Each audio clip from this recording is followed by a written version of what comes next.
Have you ever wondered why the woman who doesn't chase seems to draw men into her orbit quietly, effortlessly, while others exhaust themselves trying to be chosen? There is something almost mythical about her presence. She does not beg to be seen, yet she is seen everywhere. She does not stretch herself thin to be loved, yet love seems to arrive unbidden, circling her life like moths to a flame. In her silence, there is gravity. In her restraint, there is a force no one can fully name. The men who meet her cannot forget her. They walk away from conversations with an ache they cannot explain. There is no grand seduction, no exaggerated display, only a quiet steadiness. And in that steadiness, the rarest thing of all, a woman unbroken by the need to prove herself worthy. Psychology would tell you she embodies individuation. The process Jung described as the soul returning to its own center. She has met her shadows. She has held them in her hands, trembling at first, then steady until their claws turn soft. She no longer hides the parts of herself she once thought unlovable. And because she does not hide, she does not hunger for approval. This is what men feel, though they cannot name it. The absence of hunger, the absence of desperation. In her, they do not see a woman reaching out to be completed. They see a woman already whole. And wholeness to a fractured soul is intoxicating. Yet here is the paradox. The moment you stop chasing is not the moment you manipulate. It is the moment you return home to yourself. But most people never find this home. They search for love like beggars, knocking on doors that never open, mistaking attention for intimacy and obsession for devotion. They build their worth on how much someone else stays. And in doing so, they hand their soul to strangers. The woman who doesn't chase has burned through this illusion. She knows the hollowness of pursuing validation, the sleepless nights waiting for messages that never come, the way self-worth crumbles in the silence of someone else's absence. She has tasted that emptiness, and in tasting it, she has sworn never to return. Now she moves differently. She does not run toward love. She lets love approach her pace. She does not beg for affection. She allows it to arise naturally or not at all. There is no armor here, no cynicism, only the quiet confidence of someone who knows her value does not rise and fall with another's approval. And this is why men obsess, not because she plays a game, but because she doesn't. In a world where affection is often transactional, where people give only to receive, her lack of pursuit feels disarming. She offers no performance, no subtle bargains disguised as kindness. She simply is. To a man accustomed to pursuit, this is unsettling. His ego, conditioned to equate worth with conquest, begins to spiral. Why does she not chase me? Why does her attention not bend so easily? And deeper still, what does she know about herself that I do not? In that silence, the mirror appears. For the first time, he confronts the hollowness of his own validation. How much of his desire is love, and how much is hunger to be chosen? The woman who doesn't chase awakens this question in him, often without saying a word. But here is what few understand. Her stillness is not arrogance. It is the fruit of suffering transformed. She learned, often the hard way, that running toward love is the fastest way to lose herself, that bending to be kept is the surest way to break. She does not stand still because she wants control. She stands still because she has finally surrendered control and found freedom there.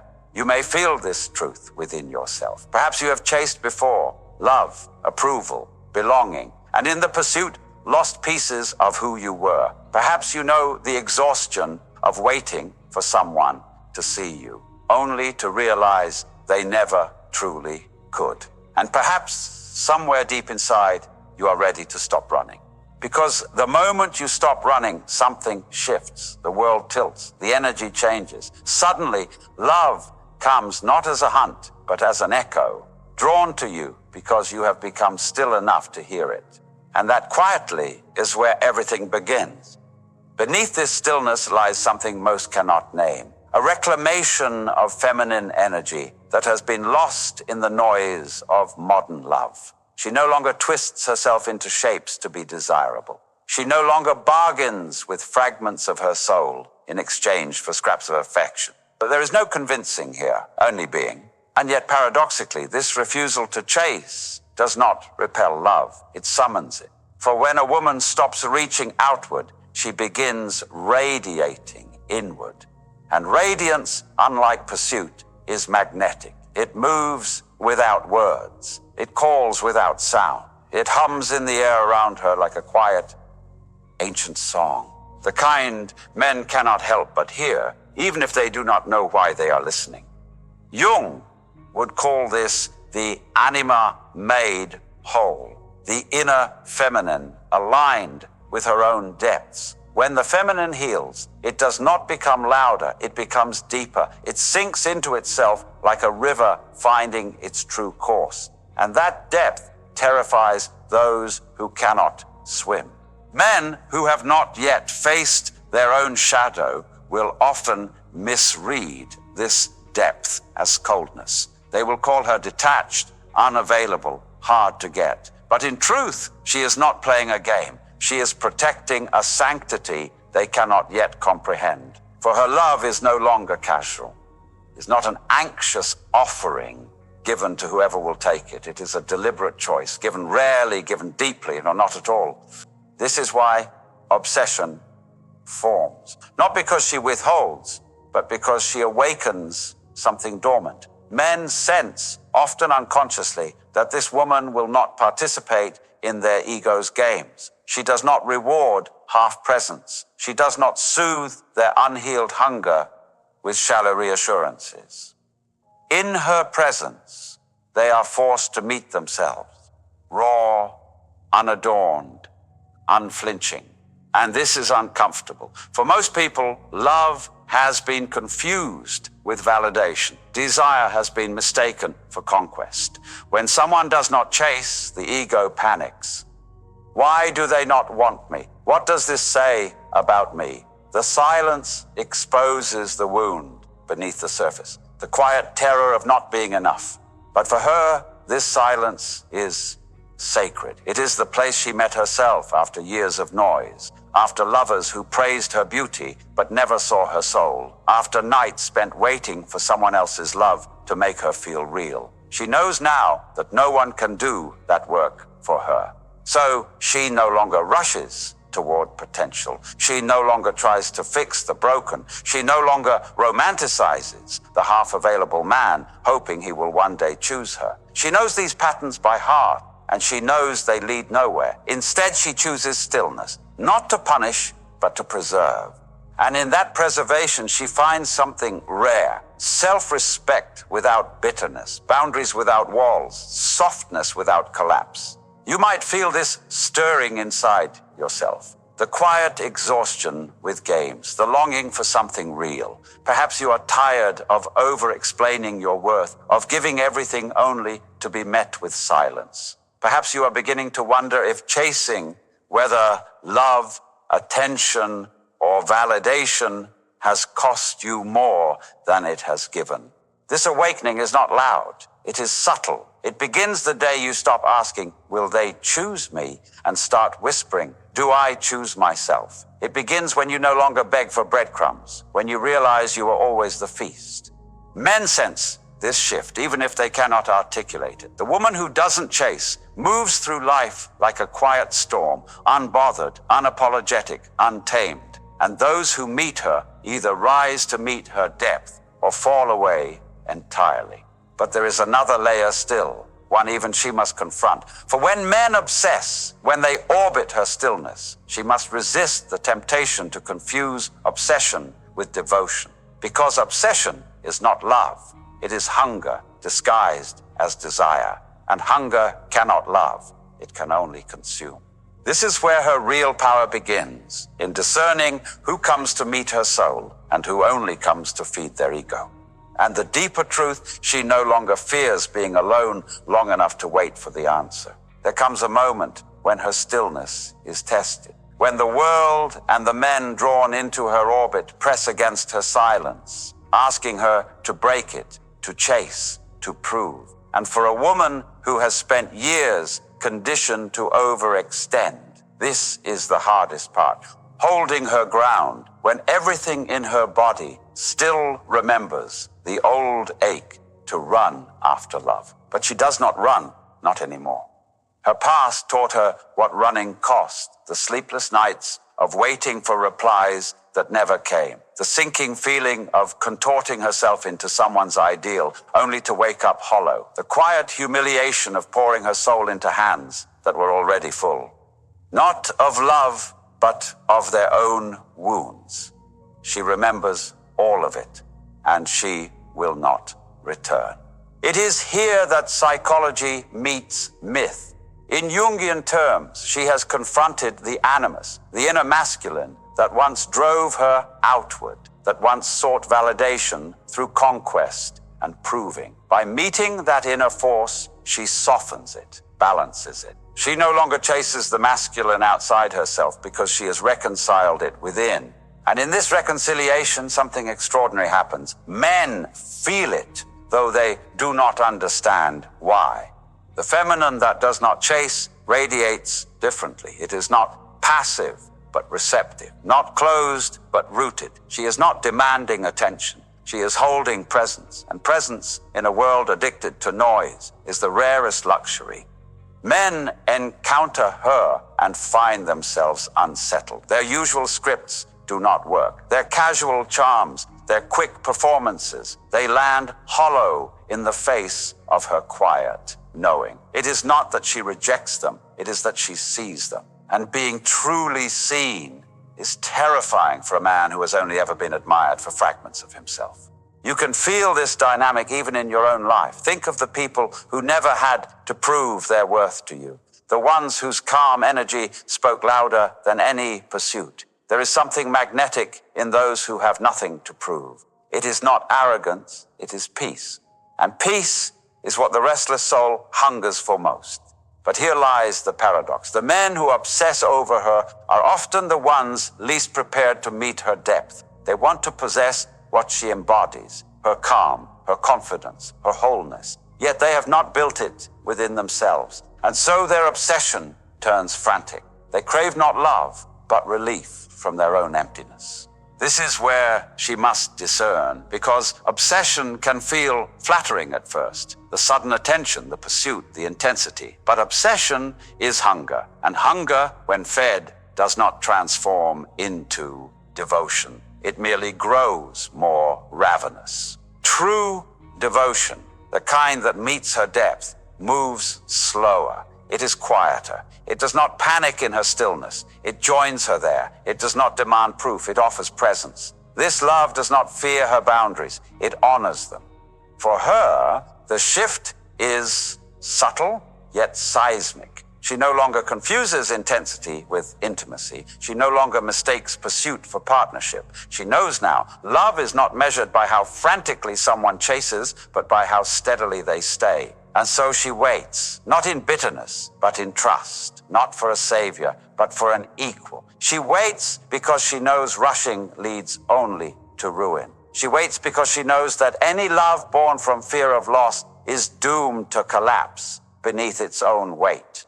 You might feel this lesson rising within you too, the quiet realization that real love cannot be forced, that the truest connections emerge not from frantic pursuit, but from mutual recognition. The moment two souls meet, see each other fully, and choose to stay without chains. This is why the woman who doesn't chase does not lose. Even when love leaves, she remains whole. Even when others fail to meet her depth, she does not crumble, because she has already found what she once sought outside herself, and it cannot be taken away.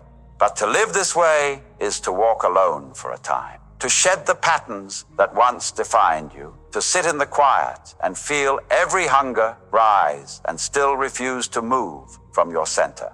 It is the loneliest path, and the only one that leads to freedom.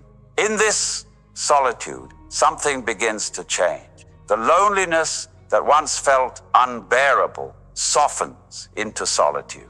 and solitude ripens into power. It is here in this quiet that she learns the deepest secret. She was never seeking love from another. She was seeking love from herself. This is what most cannot see. Beneath the surface of every chase is an unspoken belief. I am not enough as I am. It is this quiet wound that drives the pursuit, that turns desire into desperation, that mistakes attention for salvation. The woman who doesn't chase has met this wound face to face. She has sat with it in the long nights, held it as it wept, and whispered the words no lover ever gave her. You are already enough. And when that truth finally roots itself in her body, everything shifts. Her energy no longer leaks outward. Her worth no longer rises and falls with someone else's gaze. The frantic urgency to prove, to cling, to convince dissolves. She no longer plays the endless game of what do I need to do to be chosen, because she has already chosen herself. Men feel this before they understand it. They sense that she is not waiting to be rescued, nor is she waiting to rescue them. Her presence becomes a mirror, reflecting their own unhealed parts. Some will be drawn to it, aching to rise into that same wholeness. Others will flee, unable to face the shadow it stirs. This is why she seems unforgettable. It is not beauty alone, nor charm, nor mystery. It is the way she makes others confront themselves. She does not chase them, she reveals them. And once revealed, they cannot unsee what they have found. Jung spoke of individuation as the union of opposites, the conscious and unconscious, the masculine and feminine, the light and the shadow. This woman embodies that union. She is soft without collapsing, firm without hardening, present without clinging. Her love is no longer need, disguised as devotion. It is abundance seeking reciprocity. But this balance is not easy to hold. The world will tempt her to break it. Men unaccustomed to such rooted energy may mistake her calm for challenge and pursue her out of ego rather than heart. They will obsess, not because they see her fully, but because they crave the feeling she evokes in them, a feeling they cannot name but cannot live without. Here lies the danger. Obsession without depth turns love into possession. The very stillness that draws them in becomes the thing they seek to control. And so she must discern again who comes to meet her soul and who only comes to quiet their hunger. For the first time, she is not afraid to walk away, to let go of those who cannot meet her where she stands, to release without resentment, trusting that her wholeness will draw what is meant for her and repel what is not. This is where freedom lives, in no longer needing what you desire, in loving without grasping, in staying open yet unbroken, no matter who stays or goes. And perhaps you feel this unfolding within yourself, the slow shift from seeking to allowing, from proving to simply being, the dawning awareness that you are not here to beg for love, but to embody it. For when you embody love, rooted, abundant, unchasing, you change the field around you. Others rise to meet you, or they fall away. Either way, you remain whole. This is the quiet revolution. The woman who doesn't chase carries within her the reminder that love is not found by running faster. It is found by standing still, long enough for the right soul to recognize you. And when it arrives, it does not come as obsession. It comes as peace. Peace, however, is not what the ego craves. The ego wants sparks, tension, drama, something to chase, something to conquer. Yet true love, the kind that nourishes rather than consumes, often arrives quietly. It feels less like fireworks and more like coming home. The woman who doesn't chase has learned to recognize this. She knows that intensity is not always intimacy, that obsession can disguise emptiness, and that real connection does not demand the loss of oneself. This is why her presence feels different. She does not ignite chaos. She calms it. She does not feed the ego. She calls it into question. Men feel this in their bones. At first, they may mistake her calm for distance, but over time, they realize it is depth. It is the rare stillness of someone who no longer seeks to be completed because she has already gathered her scattered pieces and made herself whole. And this wholeness does something to them. It pulls at the unhealed places they have buried under distractions and performances. It forces them to ask questions they have avoided for years. Why do I need her to chase me? What am I afraid of facing in the silence between us? What part of me still believes I am unworthy unless I am pursued?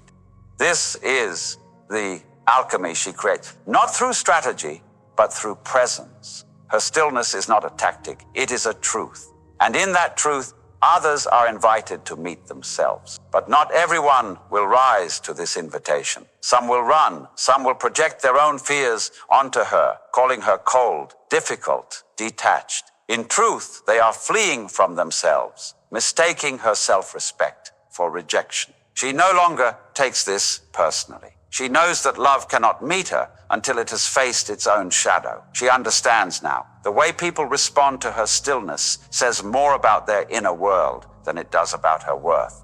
This is freedom. This is maturity. This is the point where the chase ends. Not because she has closed herself off, but because she has opened herself to something greater, alignment. Alignment cannot be forced. It cannot be faked. It happens when two souls, equally whole and equally willing, meet at the same depth. It requires no games, no manipulations, no chasing, only presence, only truth. And this is where everything changes, for her and for you. Because the moment you stop running from yourself, the moment you stop reaching outward for what must first be found within, the entire landscape of love transforms. You no longer cling to what is half given. You no longer fight to keep what is not aligned. You no longer beg to be chosen because you have already chosen yourself. From this place, love does not bind, it liberates. It does not drain, it restores. It does not ask you to shrink, it calls you to rise. Men who meet this woman may obsess at first, drawn by her quiet magnetism, compelled by what they cannot name. But obsession fades in the face of true connection. Only those willing to meet her depth remain. Only those who have faced their own hunger can love her without consuming her. And for her, this is enough. She no longer fears solitude. She honors it. She no longer fears the absence of pursuit. She trusts the presence of peace. In this trust, she becomes unshakable, not because she has hardened, but because she has softened into her own truth. The world may still not understand her. Men may still call her mysterious, unattainable, difficult, but she does not live for their understanding. She lives for her own wholeness and the rare love that will one day meet her there. Because when love comes, it will not feel like chasing or fleeing. It will feel like recognition. Two souls standing still, finally seeing each other for what they truly are. And in that moment, the chase ends forever. Stillness does not mean stagnation. It means movement from within rather than grasping outward. And in this stillness, something begins to unfold, a quiet radiance, the kind that cannot be performed or forced. It is born of depth, not display, of essence, not effort. The woman who doesn't chase is not playing hard to get. She is simply hard to shake. Her selfhood is rooted in soil far deeper than admiration. Praise does not inflate her. Rejection does not shatter her. She no longer bends to be kept, nor does she demand to be pursued. She exists fully, unapologetically, and in doing so, invites others to meet her there. This quiet invitation is disarming. Men who cross her path often feel an unfamiliar pull, not toward conquest, but toward presence. Something in her energy whispers, you do not need to perform here. You only need to be. For some, this is intoxicating. For others, unbearable. Because to simply be requires facing everything you've avoided in yourself. And so, obsession is born, not from love, but from what she represents. She becomes the mirror of an inner hunger long ignored. Men project onto her the qualities they have yet to cultivate in themselves: calm, wholeness, rootedness. They mistake the magnetism of her healing for the promise of their own. But she knows the difference. She knows that obsession is not devotion. It is longing for wholeness misplaced onto another. She will not sacrifice her peace to soothe another's unrest. She will not allow her stillness to be mistaken for a void to be filled.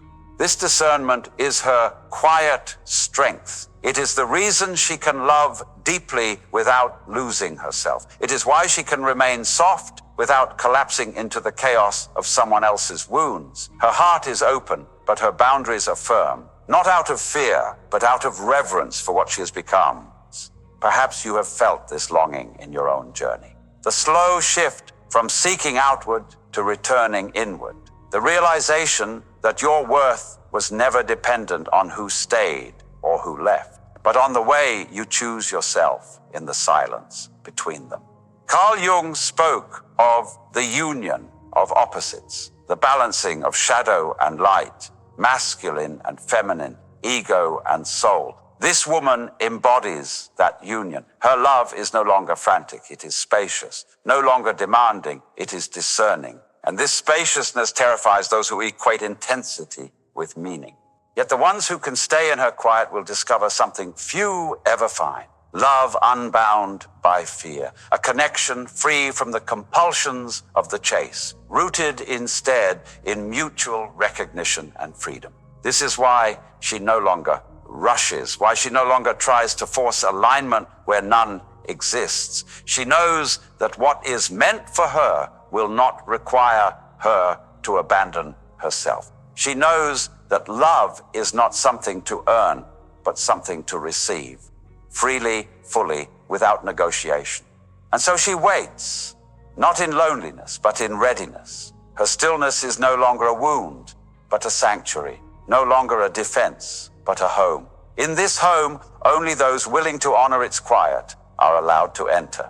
Men sense this, even in passing. They may call her unforgettable, mysterious, unattainable, but she is none of these things. She is simply free, and freedom, to those still bound by their hunger, feels like a riddle they cannot solve. But to the one prepared to meet her there, the one who has faced his own shadows, quieted his own storms, her freedom will not be a riddle, it will be an answer. And together they will not chase, they will stand still, and in stillness finally see. Freedom frightens those who are not ready for it. For many men, love has always been intertwined with control, a subtle dance of power, approval, and possession. When they meet the woman who doesn't chase, their usual patterns collapse. They cannot lure her with the promise of validation, nor bind her with the fear of abandonment. Her presence is too steady, her center too rooted for those games to survive. At first, this unsettles them. The ego searches for meaning. Why does she not need me? Why does her attention not bend to mine? And deeper still, what does this silence reveal about the parts of me I have not yet healed? For the first time, they stand in front of someone they cannot conquer, only meet. And meeting requires more than charm. It requires depth. It requires confronting their own shadows, softening their defenses, learning to hold presence rather than perform for it. Most turn away, few remain, but those who remain are transformed. For this woman does not love lightly. Her stillness is not absence, it is a test, not of worth, but of readiness. She does not ask, "Will you chase me?" She asks without words, "Can you stand still beside me?" This is what makes her so rare. In a world addicted to pursuit and performance, she offers something different. Rest, a love that does not clamor for attention, that does not demand exhaustion to prove devotion, a love that allows both souls to breathe fully, freely, without fear. But this love cannot exist without her solitude. It is born from the seasons she walked alone, from the nights she sat with her own longing rather than filling it with distractions. In choosing herself, she cultivated the ground on which real love could one day stand. This is the paradox of her power. She no longer needs love to complete her. And because of this, she can love more fully than ever before. Perhaps you feel this shift awakening in your own life. The growing discomfort with shallow games. The quiet longing for something that does not drain but nourishes. The realization that what you seek is not intensity but intimacy, not obsession but peace. To reach this place requires courage. The courage to face your own shadows. The courage to sit in silence without rushing to fill it. The courage to release those who cannot meet your depth, even when loneliness howls in the quiet. For in that letting go, something is born. A love that begins within and radiates outward. A love no longer desperate to be seen because it has already learned to see itself. This is why the woman who doesn't chase is unforgettable. Not because she withholds, not because she plays hard to get, but because she has touched a truth most people spend their lives avoiding. The truth that love cannot heal what you refuse to face within yourself. And so she waits. Not passively, not anxiously, but steadily. The world may call her mysterious, but she is only whole. And wholeness in a world built on hunger will always feel like a miracle. When love finally arrives, true love, not obsession, not possession, it will not demand her to run or chase. It will not awaken old fears. It will stand beside her in the stillness, see her fully, and say without words, I am here too. And in that moment, the endless chase ends for her, for him, for you. There is a silence after awakening that feels like both grief and freedom. The grief of realizing how much of your life was spent chasing illusions, and the freedom of knowing you will never chase them again.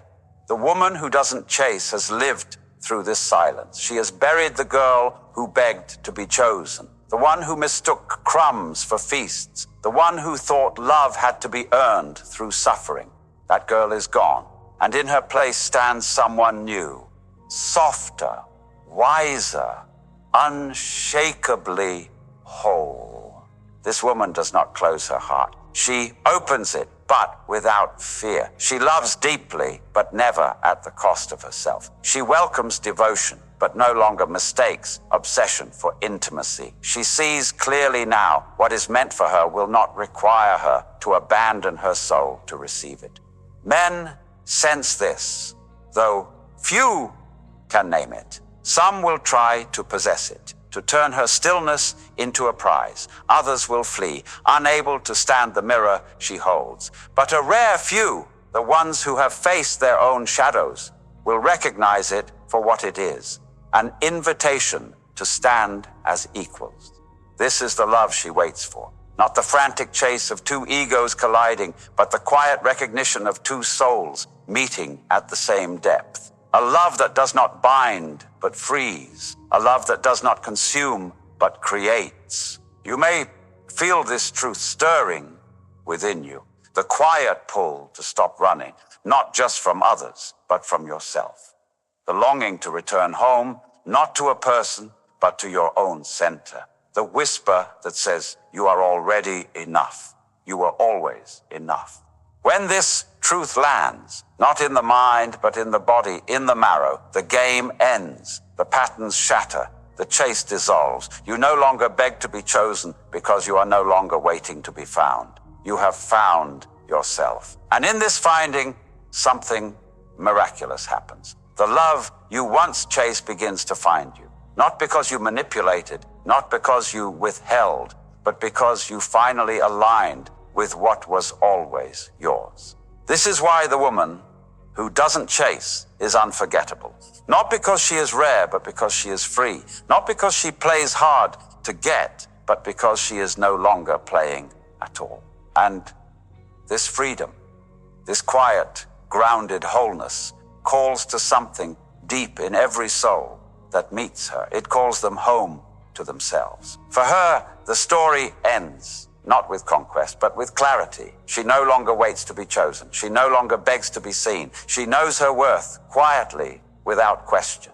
And so, when love finally arrives, the kind that does not run, the kind that does not chase, she recognizes it instantly.